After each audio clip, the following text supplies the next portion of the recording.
South Padre Island in the early 2000s drew in thousands of college students from around the globe to come party and enjoy the beach and the booze and the nightlife. 9 million cars use this bridge every year. And these cars are carrying our loved ones, our children, and our family, and even our pets. These cars make their way on this bridge not knowing that its life expectancy has expired. The thing about this bridge is that it has a lot of history. It's been hit by planes. People have jumped off of this bridge. Countless car accidents have occurred on it. And the story I'm about to tell you. It is Tuesday morning, the 11th of September, and you will not forget this date.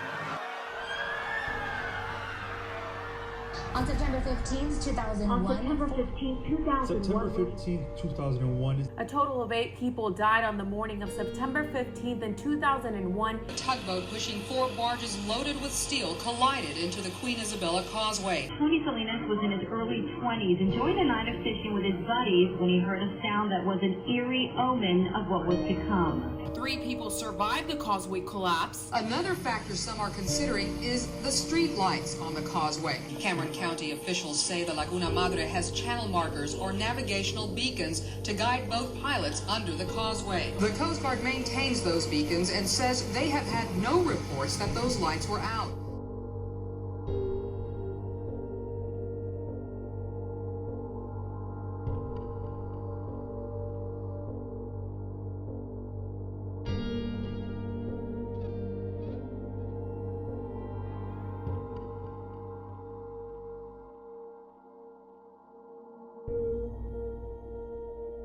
The story I have to tell takes place right after 9/11, right after the Twin Towers collapsed, while everybody was still uneasy and uncertain about what was going on. I was eager to get back to normalcy. So I decided to instigate a fishing trip, a night fishing trip, which was back then something that we didn't do without I'm going to say adult, even though we were in our 20s already, but an experienced adult, somebody who had done it before and knew how to conduct and how to take care of a boat and those on it at night. Normally, my uncle Leonard would have been that individual. So I opt to invite those who would be with me regardless, Leroy and Roland, who are my cousins. This night fishing trip, which in itself was a task to get done, not because of a lack of boat or a lack of effort, but because we were all married already. And in order to orchestrate a guy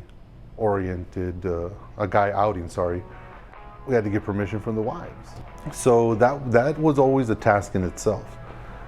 So after I convinced Judy and motivated Leroy, that day in preparation to the trip, it was filled with calls back and forth. You know, what did your wife say? Did she say yes?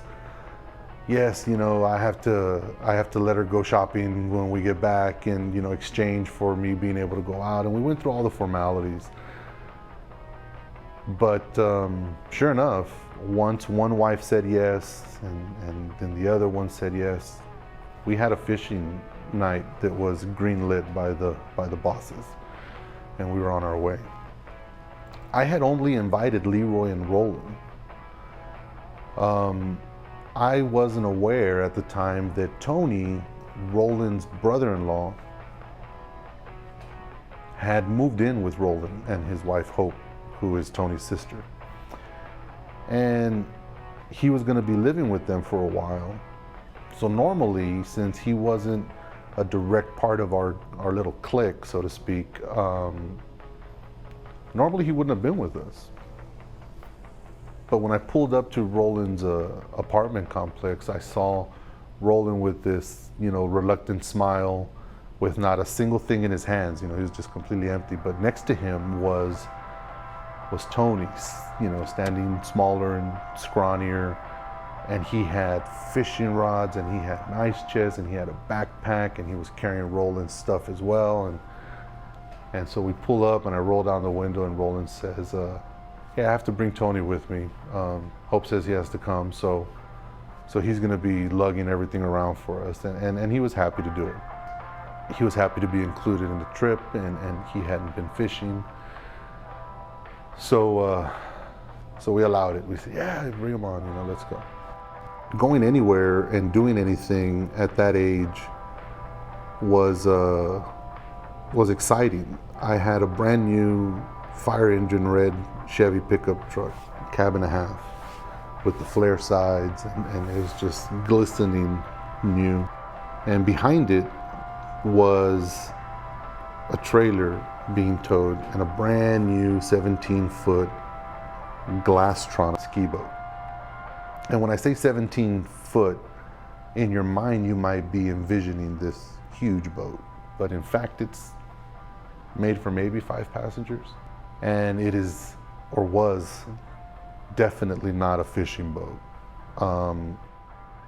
This was a boat for lounging around and skiing, and definitely wasn't accommodating for fishermen. But it was what I bought, and it was what we had, so that's what we were going in.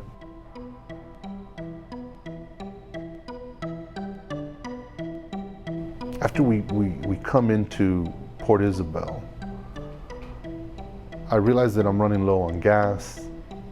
I remember that my last outing on the boat ended with us coming home pretty quickly, and I hadn't refueled the boat either. So gas was a priority, but I also knew that we weren't gonna catch anything unless we had bait.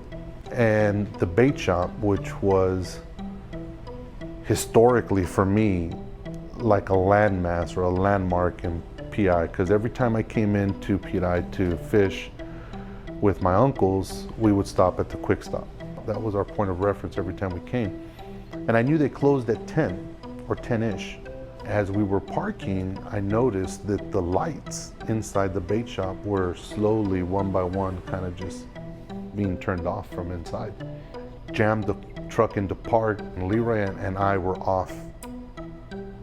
And we ran straight to the door and started banging on it and said, looking in to see if we could catch somebody walking out.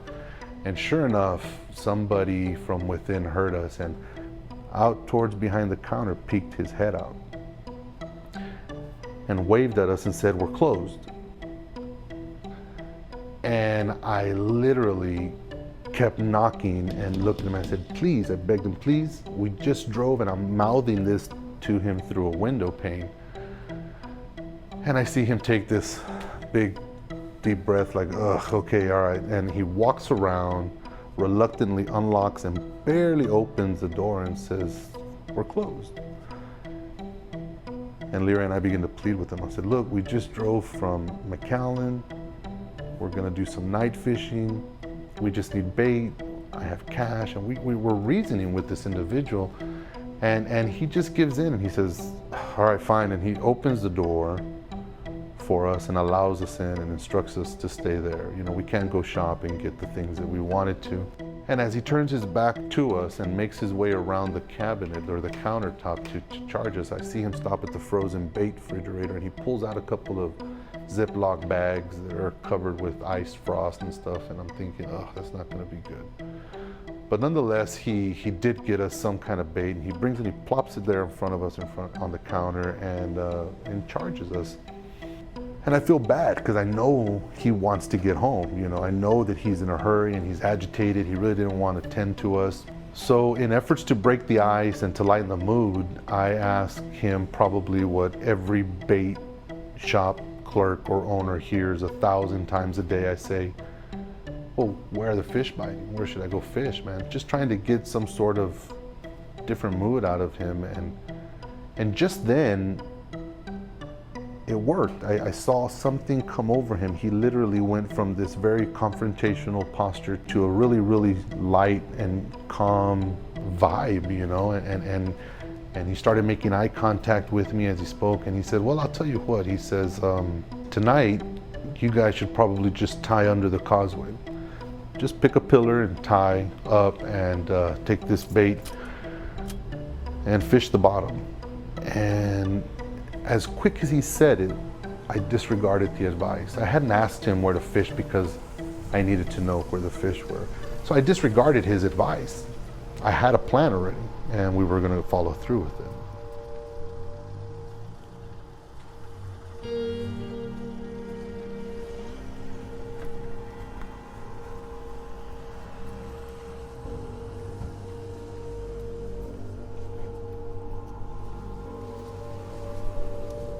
There was a tropical depression that left the Yucatan that night and was cutting across the Gulf towards Florida, and went in as a Class 1 hurricane Sunday morning into Florida.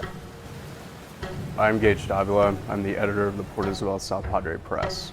The night of the Causeway collapse, the Coast Guard had sent out a small craft advisory warning, which basically means that if you are under a certain boat length, which is usually about 20 feet, it's probably best that you don't get into the water. And this was due because Hurricane Gabriel was going through, heading up towards Louisiana and Florida. But of course, those waves make all their way to the Texas coast. And so any small boats that were in that area would be subject to a lot of rocking or even capsizing if the conditions were right to do so. And so when Brown Water 5 was going through the Long Island Channel that is up against the Port of Brownsville Channel and into Long Island Village that goes into the Bay of Port Isabel, it was immediately hit with this incoming tide that was coming all the way from the middle of the Gulf of Mexico. It was strong enough to where the captain was not aware of this gradual pushing of this barge that was overloaded by, at least to some estimates, 3,000 volumetric tons. With that added weight that was not distributed evenly between the tugboat itself and the 3 barges that were in the front, that tide started pushing it in just a gradual enough way to where once they were headed towards the causeway and realized that there were no guiding lights up through the side of the causeway because they were all broken, as the Coast Guard later investigated and found out, it was much too late for any steering of that course because the tide had pushed it too far along. There's no way to tell for the tugboat to go through because there's no guiding lights. There's an active force pushing against it, and when the tugboat captain had realized this, it was far too late.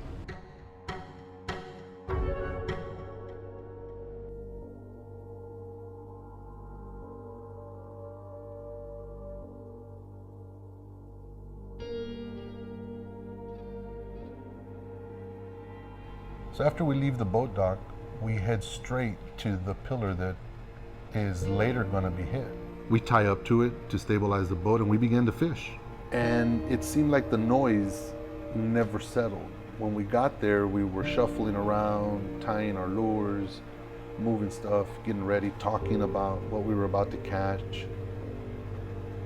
But after we started fishing, all of that noise settled down, and the only thing that was left was the sounds of the cars, the traffic on the causeway, and the tires bumping over every section. Ba-bump, ba-bump, ba-bump, ba-bump, ba-bump, ba-bump. And every time we would hear it, throughout my peripherals, I could see Leroy or Roland or somebody. Every time a tire would hit, they would look up and kind of flinch. That sound would echo under the bridge. And it was just so prominent and so present. And we must have all thought it at least once, but Leary was the first to voice his thoughts when he was at the front of the boat and he kind of turned around and said, "Hey guys, what would y'all do if cars started falling off of the bridge and into the water?" Roland quickly said, "Well, what are the chances of that happening, man? Like, an 18-wheeler would have to take out the guardrail. Like, there's just no way." And then Tony, who was new to our group and wasn't really as vocal as he is now when we're together, very quietly kind of kind of interjected, well, guys, I mean, probably the same chances as two planes hitting the Twin Towers, man. It could happen. And boy, as he said that, it hit us deeply. So much so that it took the fun out of the question, or the intrigue out of the question. It jarred us a little bit. And after that, every time the tires would pass or the sounds above us would ring, it would make us just a little bit more uncomfortable. So we decided to move. We hadn't caught anything. The question kind of sucked all of the fun out of the spot that we were in. I climbed back up onto that pillar, untied the boat, and we moved north about 100 to 150 yards. Dropped anchor, and the boat drifted north away from the bridge, just the 20 or 30 feet more, whatever the length of the anchor rope was. And then it was quiet. There was no noise. We were just far enough away from the bridge to where you couldn't quite hear the tires. And we started to fish again. It wasn't long when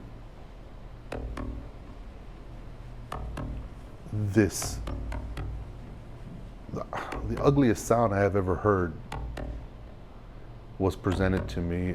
It was this long, ongoing crashing sound.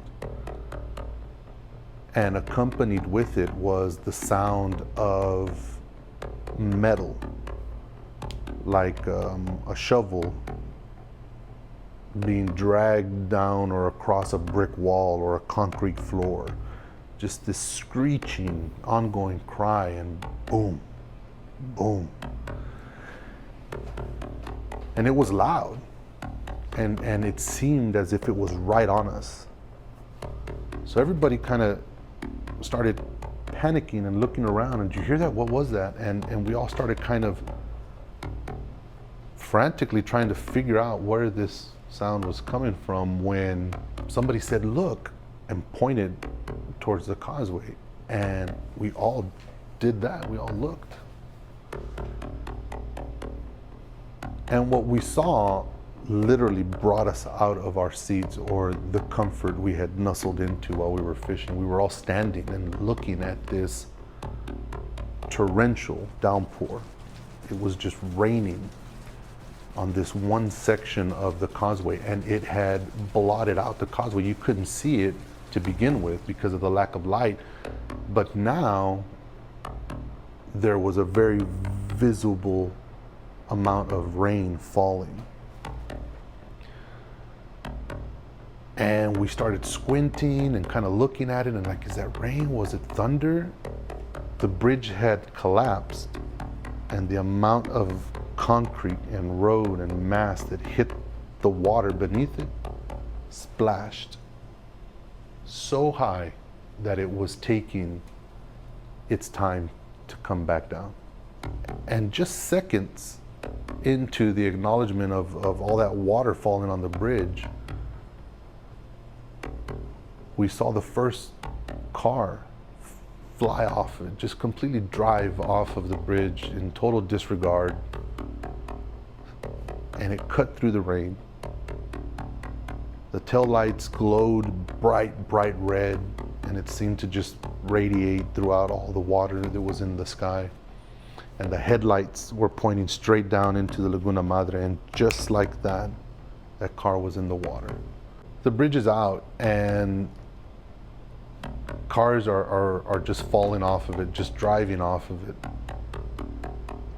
My first instinct was to protect my family and the people that were with me on the boat.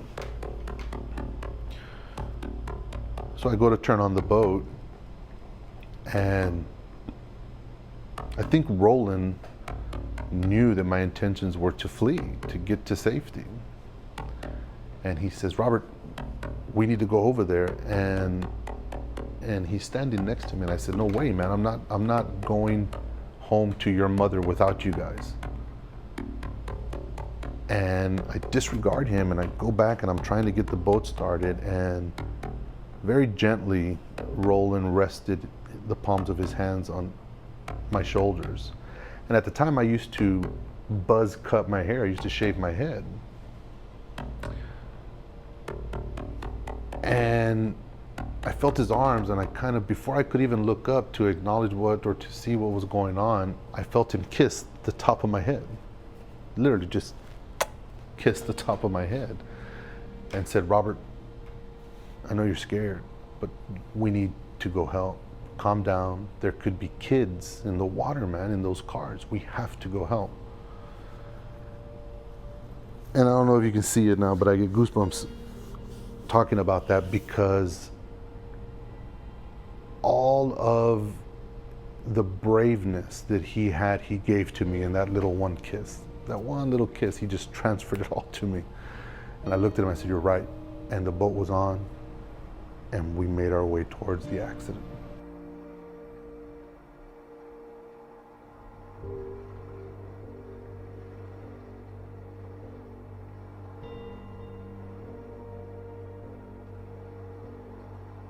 Roland, Leroy, and Tony started just throwing everything off the boat.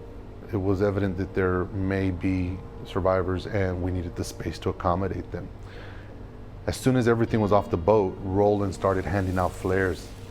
We struck them, we each had one, and we frantically started waving them as we made our way closer to the bridge and the accident, in hopes that somebody would see them. The wind was blowing, everybody had a flare. None of us had ever used a flare before, so we didn't realize that as they burn, they're melting rapidly like a candle, and what is melting off of them is the consistency of lava. And this flare-based lava was just dripping and landing on us everywhere as we were fighting the wind, waving these flares. When we got to the initial area where the cars were landing, there was still several chunks of concrete, of road debris, just rubble was falling off of the bridge in sporadic moments. You know, all of a sudden you just hear this long pull, and boom, another big chunk would fall. So it was very evident to us that the bridge was not stable. There was a 10-inch water main line that feeds water to South Padre Island that had been broken and severed, and it was just cascading over the crash site, creating a curtain of water falling 87 feet. So every time we drove under that bridge area and some of that water would hit our boat, it would move and shake our boat violently. It hit us and it would pull us out of our seats. We were in the center of it all. The last car literally flew just over our nose and hit the water. It was chaotic on my boat. Finally, I start telling Roland and Leroy and everybody to shut up. Everybody, be quiet. We're not going to hear people if they're yelling for help, because we're yelling at one another. Once that message was conveyed to them, everybody kind of took a deep breath and kind of started collecting ourselves, and then sure enough, off in the distance, behind us, we heard Bridget. And her cries pulled my flashlight and my spotlight to that general vicinity, when all of a sudden we saw her hand come up. Seeing her hand was the first sigh of relief that we felt from the time that the bridge collapsed to that very moment. It was as if we had been holding our breath underwater this entire time. As soon as we saw her, I felt like I could breathe. I felt relieved that somebody had survived.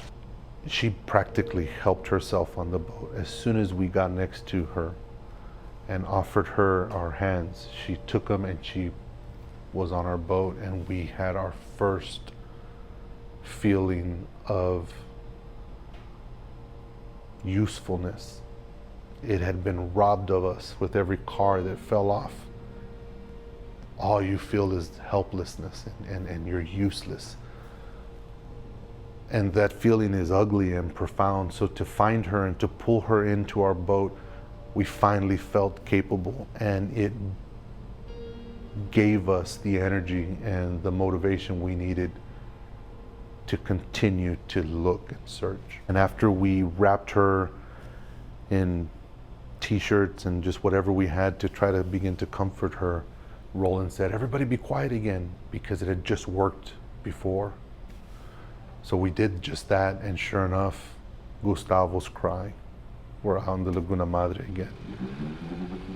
But my boat motor was still running, so we couldn't really place where he was. So Roland reached over and turned off the motor. And just then, we heard him clear as day, just a couple of yards away from us. My name is Gustavo Morales, and I'm one of the survivors about that accident that happened 20 years ago with the collapse of the Queen Isabella Memorial Causeway.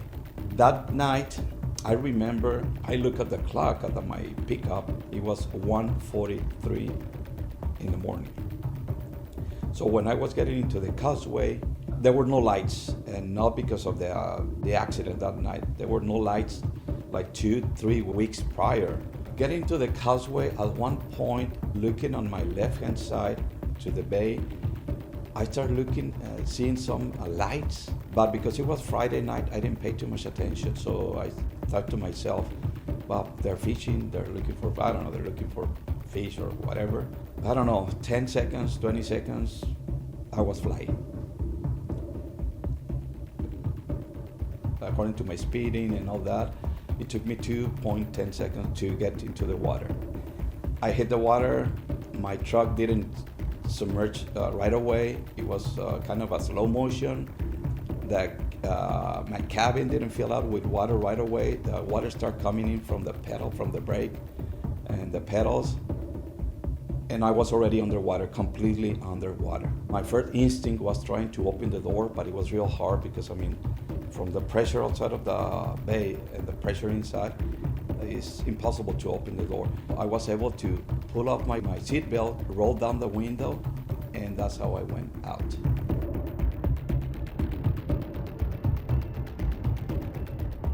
So as we were approaching Gustavo and getting things ready to bring him aboard, someone on the boat yelled, "Look, there's somebody over there." And so sure enough, we all did, and there she was. In about waist deep water, it seemed, waving her hands, was a lady in a soaking wet beige or white. I could see the color contrast against the dark water. But she was bobbing up and down and drifting rapidly away from us. And despite all my efforts, I couldn't keep my spotlight on her and continue to navigate to get to Gustavo. Once Gustavo gave us a thumbs up that he was okay, we collectively made the decision in a split second to throw him a flotation device to make sure that he took possession of it and to leave him there. And that was difficult to do because I know he was scared, but this lady was just drifting so fast away from us. I gunned it and I pulled away from him, leaving him to find this other lady in hopes of giving her a flotation device while we collect ourselves and figure out how to bring people aboard. And as I gunned it, the front of my boat came up, and so did my light, and I lost her. But when the boat plateaued and leveled out on my way to her, we found her again. Just moments before arriving, she just seems to just melt into the water. She just submerged into the water. And everybody is just rushing to the edges of the boat, and we're flashing the lights and we're looking, and right then we see a young man floating face down in the water. Without warning, without even a word, Roland and Leroy jump in.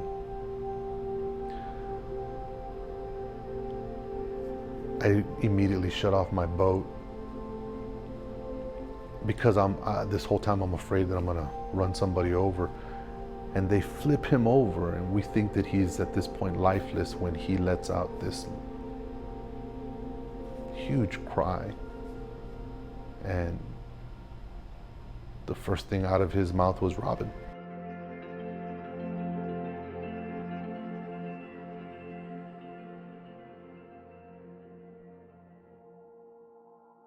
When we started pulling him up, the pain that he was suffering proved too intense, and he would pass out in and out of consciousness. We believed then that the woman we saw before we found him was Robin. It made sense to us. So we started to look, and we circled, and we frantically looked everywhere. When off in the distance we heard Gustavo again. So we decided to abandon looking for the lady we had all seen and go back to pick up Gustavo because he too was drifting. A significant amount of time had gone by now, and we now have Gustavo on board, Renee, and Bridget. And everybody is trying to compose themselves when from under the bridge we hear this bullhorn or this foghorn.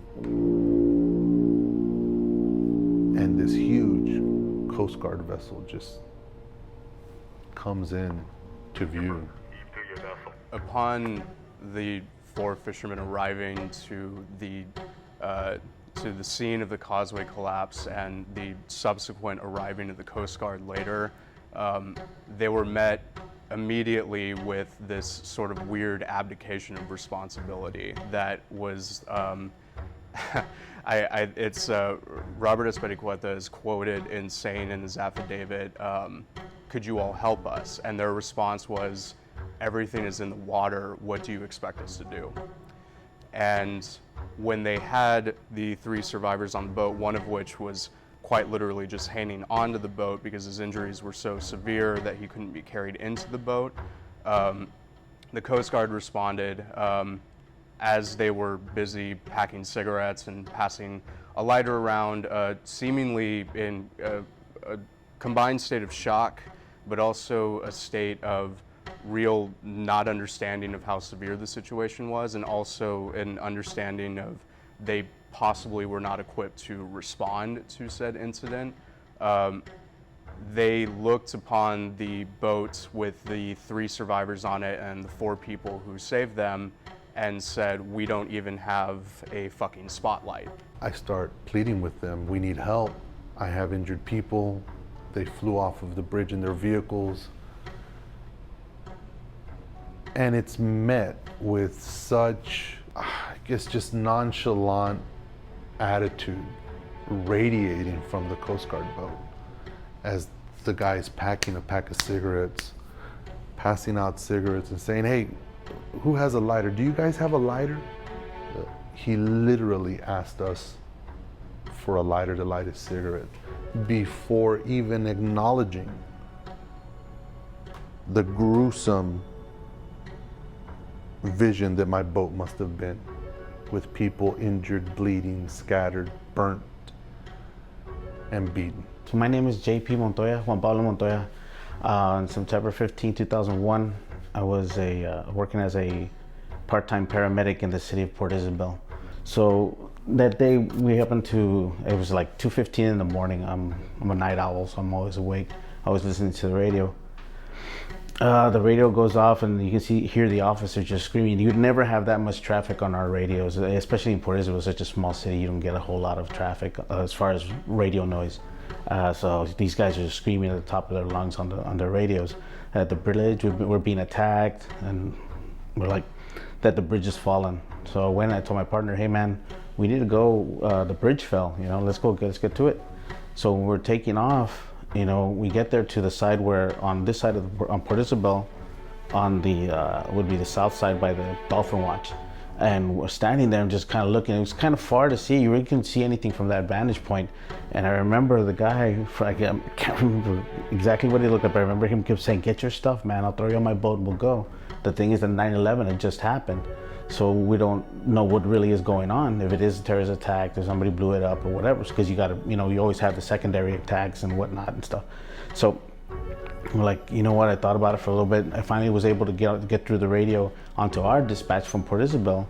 And I told them, hey, you know, I need you guys to call Brownsville, and I need you guys to send their rescue trucks, send their scuba divers, send everything you can. We need ambulances here. We don't know how many victims we have that we're gonna be able to take out. When we get out there, we see the car and they're telling us that somebody's in there. Now, later on, they told me that they're the Coast Guard, and then they were telling us that they were yelling at us to stay away from there, that it's a danger. And probably, you know, it probably was. It was kind of an ominous sight to see that car the way it was. We managed to get up onto the stanchion, onto the little area for the pylon. One of the firefighters, David Lopez, he's telling us, hey man, we need to get inside that car. There's somebody still alive in there. And I'm like, there's no way. Just looking at the car, you see the pictures of the car, it's damaged. I mean, it's beyond recognition. It's like, and he goes, are you sure? I asked him, are you sure? And he went down and said something to him.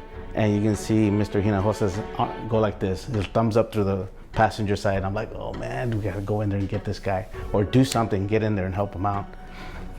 So at this point, there's 5 of us. One of the medics stayed on the boat, and we're looking at each other and kind of very hesitant of who's gonna be the one. There's 2 guys, these guys are over 200 pounds. There's no way that they're gonna be able to get in. They're 6 foot, 200 plus pounds.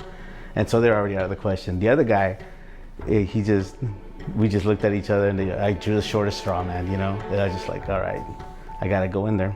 So going through the windshield, first thing I notice is that he's at about a 45-degree angle. I go down there and I look at him, I go, hey man, are you all right? And I can see him try to do something like this, but he couldn't talk.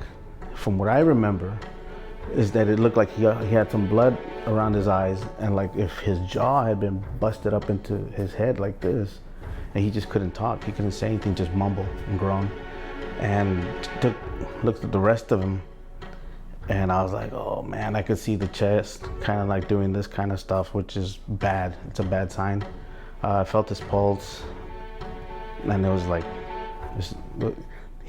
something was wrong. And at that same time, I'm looking through the windshield of the back of the car into the water, and you can see that those lights are on. There's lights on. Those cars had their lights on. And I kept thinking, man, somebody has to be alive in those cars. They have to be. But at that point, jumping in the water is not, you know, it's not a rational thought. It's not something you can do. So focus back on Mr. Hinojosa. I said, all right, man, since they're taking their time, I don't know what they're doing out there, outside of the car. I had a sea collar, started going down to do some assessments on him. And when I go down to his legs, I could feel the open leg broke, and like there's bones sticking out of one of the legs. The other one is all mushy. But, you know, I was like, man, like, this poor guy, you know, I'm just thinking, man, this guy's, he's hurting. And I go down there and I look, and his feet are kind of like underneath the dashboard. At this point, I can't remember exactly what happened to the steering column. I know that it was so easy to move out of the way. Either we took it out completely because there was nothing in the front from him down. So they finally got a backboard in, and I go, all right, I need to get him out. I need to get him, start placing him, strapping him in. Grab him by the left leg, and I was like, hey man, it's stuck. Like, I'm like, oh man, he's stuck underneath somehow, so something's pinned on him. And so the left leg, the right leg, I kind of like moved a little bit, it was a little bit stuck, and I pulled, and I can hear him just groaning. This nasty groan that to this day, nightmares, man, I can still hear it. And I grab it, and I kind of move it over, and it kind of falls a little bit because it's broken in so many places. And I just have to kind of hold him up like that.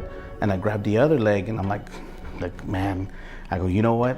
Man, I'm sorry, but I'm gonna have to pull as hard as I can. It's like, I need to get you out. There's no time to wait for a jaws of life or equipment to come and get you or nothing. And he's just, whatever. So reach down, And man, I'm pulling and pulling, I could feel the snap, pop, and I could hear it. After all the noises and all the thing that's going on, the water falling and the people yelling or whatever was going on outside, grabbed him, and he's already hurt, and now I have to hurt him more to get him out. So everything again crumbles down, grab him by his pant legs, put him on the strap of the board, and he's not a little guy. The guy was, from what I remember, I thought he was about 6 foot, maybe 6 foot plus, and I was thinking about 260. I managed to roll him a little bit over, put the board, kind of grab him, and he kind of scooted himself a little bit. It was kind of strange. He kind of helped me move him on. I'm pushing him up, and you're still at an angle trying to push this man out. Like I said, he wasn't a light man. Pushing him, and then it's like, hey man, grasp him, do something. Hey, we need more hands on him. Mr. Hinojosa reaches up, grabs the side of the car, and helps us pull him up. Helps us. So he was still good at that point. We managed to get him out, and by this time, the Dolphin Watch boat was gone, and the Coast Guard boat was there. And I mean, I was 27 back then, and I looked at the guys that were on this boat, and I swear, these must have been 18, 19-year-old kids, 17-year-old kids. I was like, you gotta be kidding me, Anyway, so, and again, we had to time it off to make sure that when we had to send them over, that we caught it right when the tide was coming, right when the swell was coming. Got him out real quick. That was kind of smooth. And then it took like the Coast Guard had him on top. We had IVs and everything going on him. And at that point, there was no more sounds from him anymore. He had started to lose consciousness on the way in. When we get him, and I was like thinking to myself, me and Dave were like, man, these guys can't go any faster. Like, it was taking a long time to get him from where we were to get him to the ambulance to get him out of here. So we get in there, and now by the time we're starting to go underneath the bridge back to Port Isabel, now it's quiet. You can hear the quietness. But for us, we're like, we need to hurry up because he's dying. At this moment, he is dying. We get him to the ambulance, there's not a sound from him anymore. And then they take him off, and I found out later that he passed away. Why wasn't the Coast Guard doing anything? That was something that I thought about later on and said, they have equipment. These guys train for certain water rescues and whatnot, and that's their milieu, that's their area of expertise is the water. I mean, that's why they're the Coast Guard. They have those big helicopters that go and look for bodies and do all kinds of stuff. They have their scuba divers. I know they have divers. So I couldn't understand why they didn't want to get close. Somebody said, it's a danger zone, that it might fall. Well, that's true. But I honestly believe from being in that car, looking at those car lights, it's still on. I don't know how long the car lights stay on after it hits the water, but I know that they were alive in there. I know somebody was alive in there. Later on, one of the scuba divers rescue divers from Brownsville told me that, I can't remember whose car they were into, but that they could actually see where somebody was trying to scratch the back of the windshield out, and that their fingers were pretty much chopped off, and there you can see like the blood marks on the back of the windshield. That's what the scuba divers were saying. So they were alive. At that time I was there and looking at the water, I know they were alive. Does it still stick with you to this day? Seeing what images do you see? Well, mostly the sounds. You take somebody's life into your hands, and you want to help them. That's what our job was to do, is to help people, with as much caring as possible. And unfortunately, that was one where you actually have to inflict pain into somebody else to try to help them out. So there's no, I don't know what to say about that. My name's Jeff Lester. I was on the Coast Guard cutter Mallet back in September of 2001. We responded to the Queen Isabella Causeway collapse, and at the time I was an E5. I was a food service specialist, second class. I was independent duty. So we were underway on the Coast Guard cutter Mallet. So it's a construction tender. It's not your search and rescue kind of boat. It's a black hull. It's a tugboat that's cabled to a 75-foot tugboat cabled to an 84-foot barge. The thing to remember too is, like, it's a construction tender. It's a cutter. It's got big engines. It's got a whole engine room down there. It's not the type of boat you can just go and like turn a key and just get underway. And it was a helpless situation. We felt very helpless, because I think we could all see what was happening.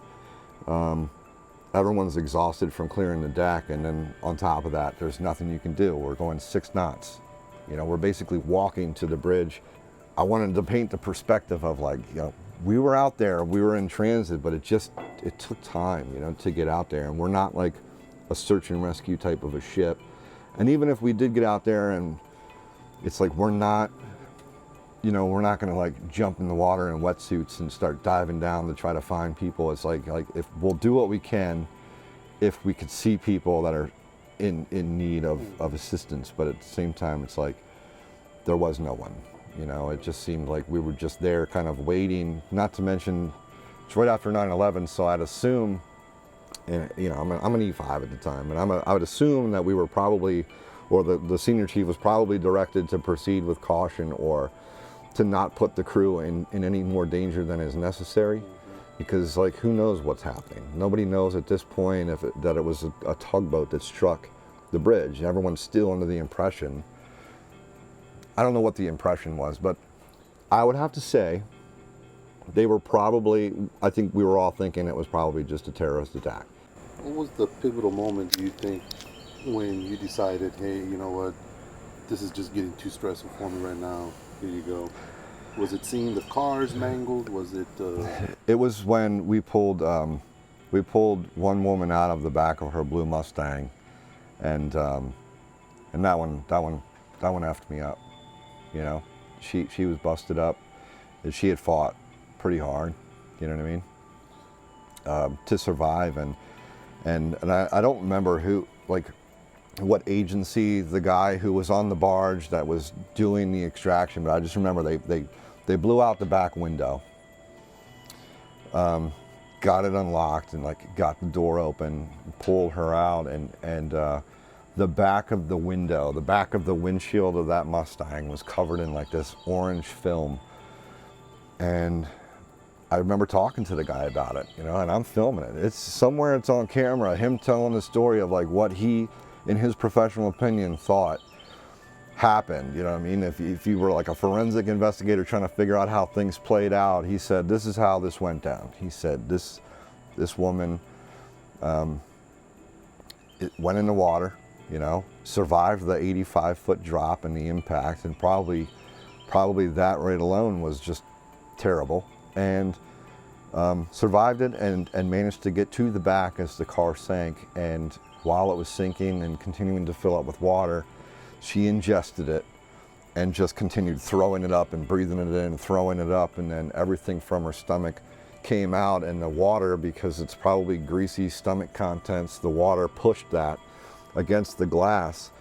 And I remember her hands being real busted up, you know, like a lot of trauma. And he said, yeah, she tried to fight her way out the back of this window, and it was just futile. Ultimately, that Coast Guard vessel tells us that we need to go under the bridge to the south side, where another Coast Guard boat is waiting. And that is where they'll render aid for you. We get to the second vessel and they lower a gurney down to us. And then we realize that they expect us to lift this gurney and feed it up to their vessel so that they can pull him on. Quickly after that, Gustavo and Bridget were invited on board, and they were being helped up. Right then and there, as the captain is realizing that he's now taking possession of the people who were injured, he rushes out and says, no. This is not a medical vessel. Get them back on that boat. He needs to take them to the Coast Guard station. Everybody, from the people on his boat to the people on my boat, looked at him shocked, just in complete shock. Like, these folks, Bridget, Rene, and Gustavo, were barely getting a sense of safety. And he denied it to them. One Coast Guard noticed that we were in need of more help, that we were afraid, and that we were, for lack of a better word, incompetent. We didn't know what we were doing or where to go. So he abandoned his Coast Guard vessel and literally jumped onto mine. Chris takes command of the boat, and it alleviates a lot of my stress because now he's pretty much has one hand on my steering wheel. He's standing up and he's kind of guiding things. And I begin to move around the boat to check on everybody. When I make my way to Rene, when I ask him, do you need me to call somebody for you? And he's looking up at me and begins to recite a phone number to me. I start dialing. Bring the phone up to my ear and I tell him it's ringing. And as soon as it's answered, I pull my attention away from Rene to talk to the individual answering. And this voice, this woman's voice comes on the phone. And right as I begin to explain to her that there's been an accident,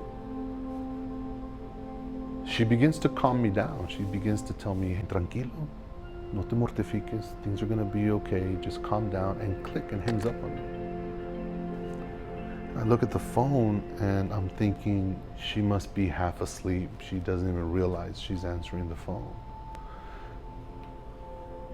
I go back to Rene and I tell him I just called the number, I spoke to your mom, and she says for you to be calm, everything's gonna be okay. And again, he's looking at me from under this ice pack that's holding his wound. And I can see his eye trying to find me, and once he focuses on me, he says, no, call again, and he can't even move his jaw. He's just in so much pain. So throughout the trip, I do that. I call again. The second time, the same lady answers and says, everything is okay. You're safe now. And I say, ma'am, your son was in a car accident and he fell off the bridge in South Padre Island. And she says, just be calm, everything's okay, and hangs up on me again. When I go back to relay that information again to Rene, I can see his anger and his frustration, wanting to pull himself up to correct me when he says, you're calling the wrong number. About that time is when we get to the Coast Guard station.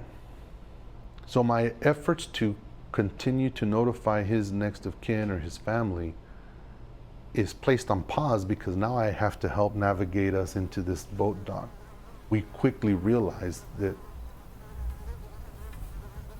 this Coast Guard station where we're at is a nesting area for millions of mosquitoes. We're literally in this dock and we can hear the humming and the zipping of all of these just hovering mosquitoes everywhere. And we're pulling Rene and his gurney off the boat, putting it on the dock. I'm helping Bridget step onto the dock, and I got Leroy and Tony helping Gustavo onto the dock because his leg was injured. When Chris just runs down the dock past the corner to go get help, I maintain myself there, literally swatting mosquitoes and fanning mosquitoes off of Rene because he's tied to this gurney. And with every swat, I would bring up 6 or 7 dead mosquitoes. I mean, there were millions of them. So that caused a lot of urgency for us, as minuscule as it sounds in retrospect of what was going on.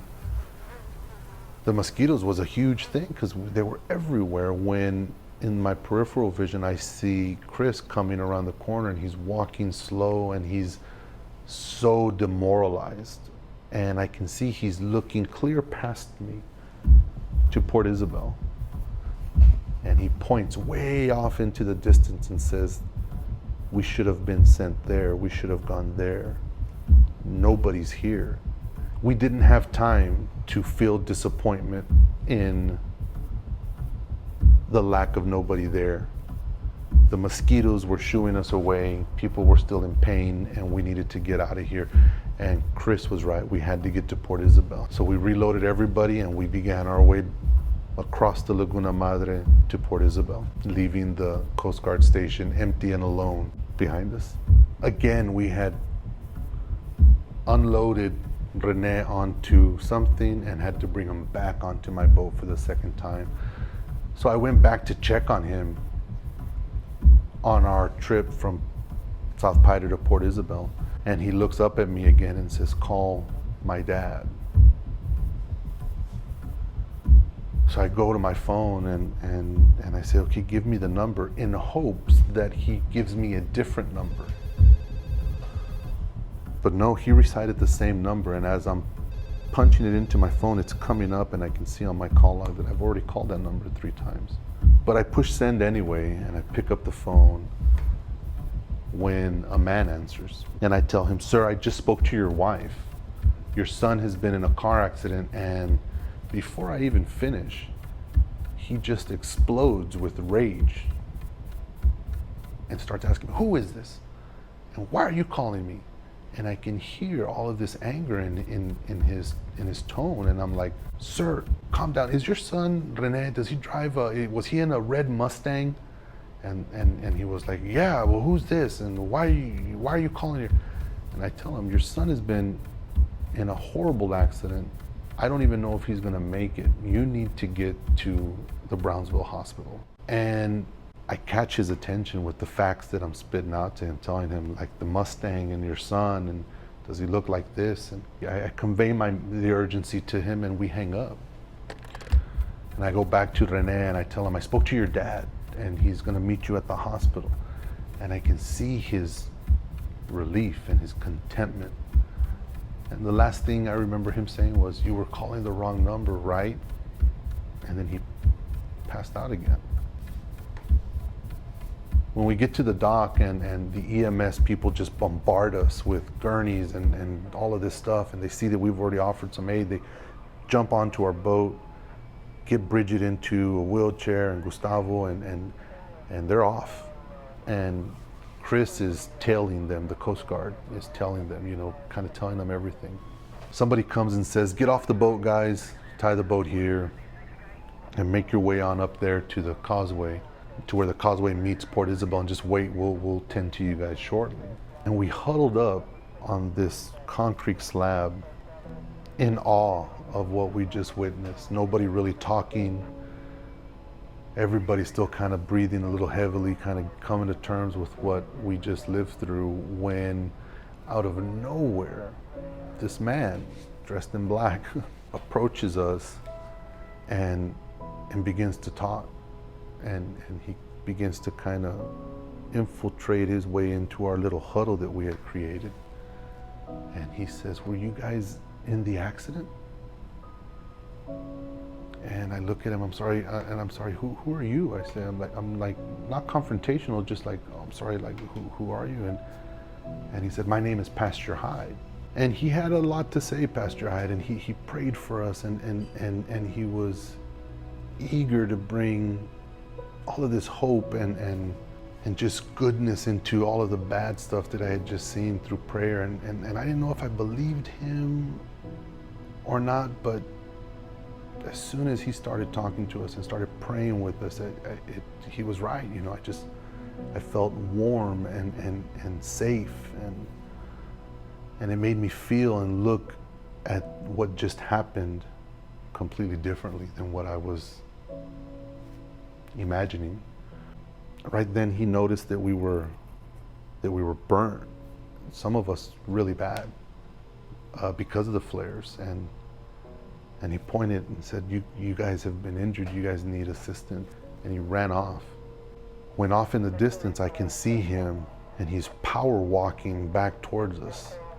But this time he has a group of men in tow, and none of them look like EMS. What he brought back with him was the Texas Rangers.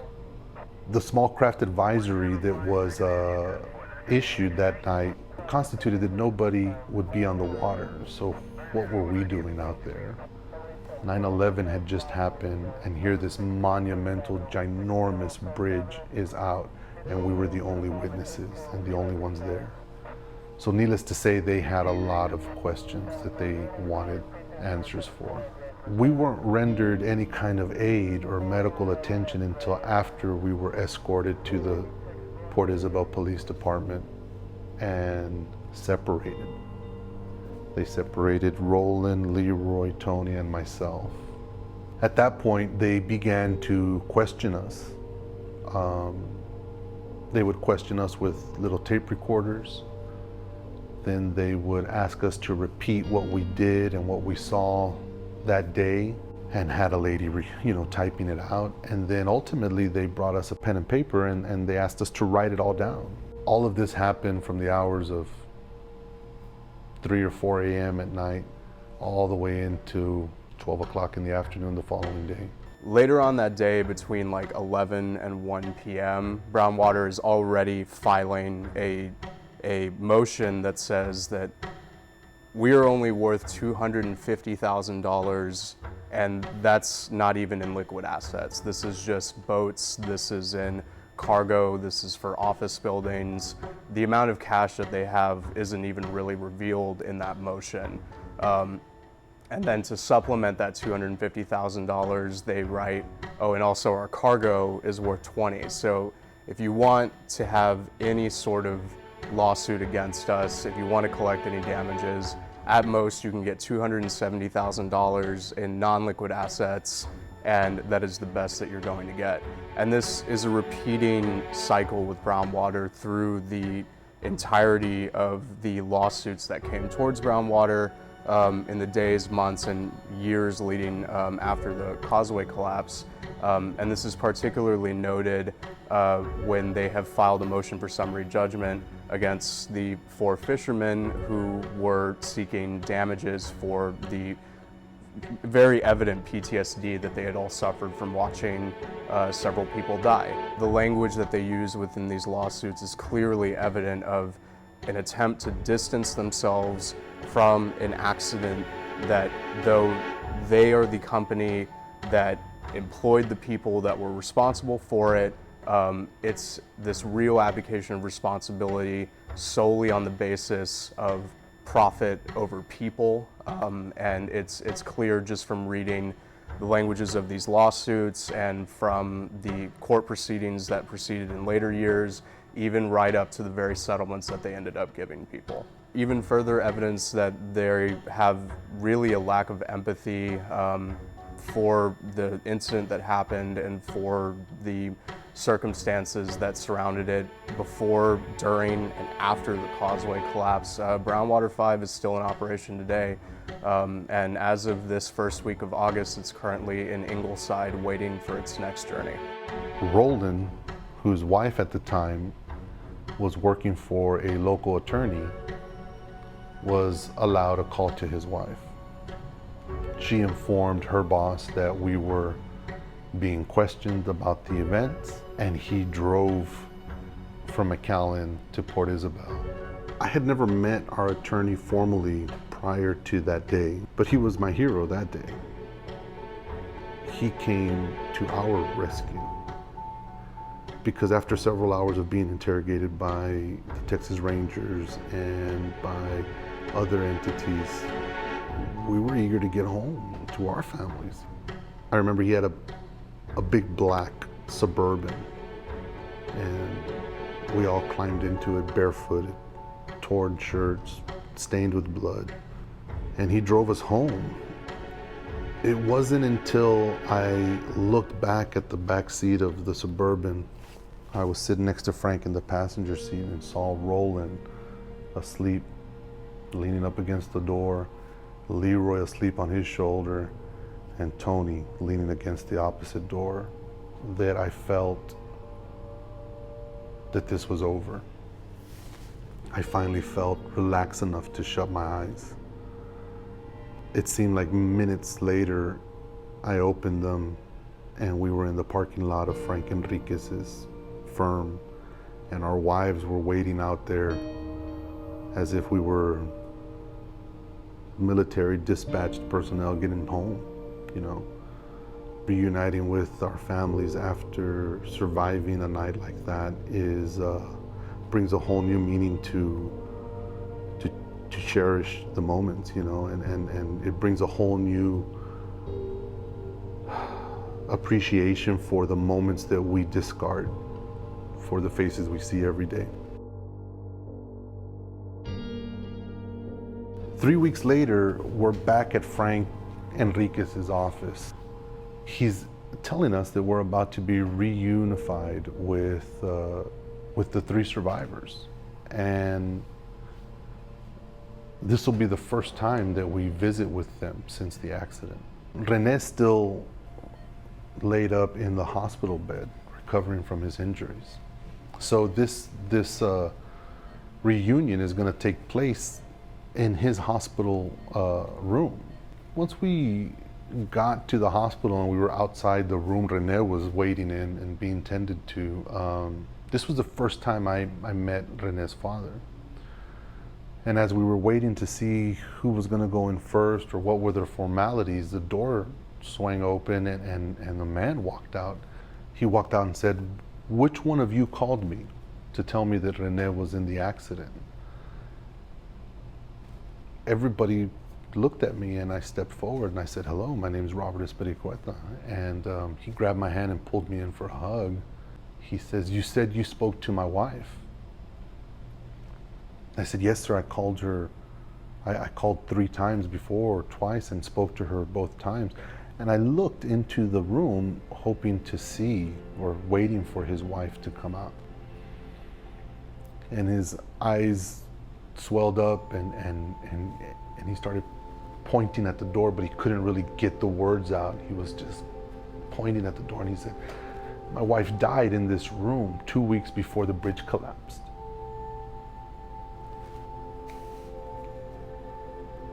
And I couldn't believe the words that were coming out of his mouth. They were hitting me like a sledgehammer. I said, "I spoke to a lady twice when I called you." And he couldn't muster any more words. He hugged me and just disregarded what we were both thinking. And he opened the door. He pushed the door open to allow us into René's room. Next to René on the nightstand, or a little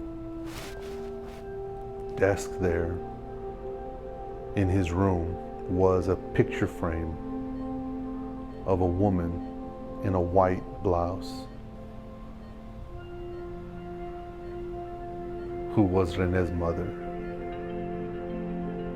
As we walked in with smiles on our faces and just with eager to say hi and to be grateful that we were all together and doing well, we saw that picture and we all knew. Here we are 20 years later and we've recovered the statements that we had given to the Texas Rangers only hours after the accident. And René's mother and the lady that brought us to him is in all of our affidavits. The affidavits that we gave by ourselves when we were separated immediately after the accident. There was no collaboration. There was no talking about what we were going to say. Everybody was pulled into their own room and was asked to tell it how they remember it, and we all remember the lady. A mother's love is unconditional and transcends life and death. I learned that evening.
thoughts about what's going on? I just feel a tremendous amount of closure, man. 20 years was my the date, the deadline in my mind that I needed to get to be able to share the story and talk to people and tell them what went on that night, and we've done that. So so I feel I feel a tremendous sense of pride for the things that we accomplished that night, and for the way we've been able to share the story. To the families, the ones that perished, what would you tell them? My hearts go out to each and every one of you. My gosh, I can't imagine the loss and the directions that it sent these families into, losing these loved ones so tragically and so abruptly. My heart goes out to all of them continuously and forever.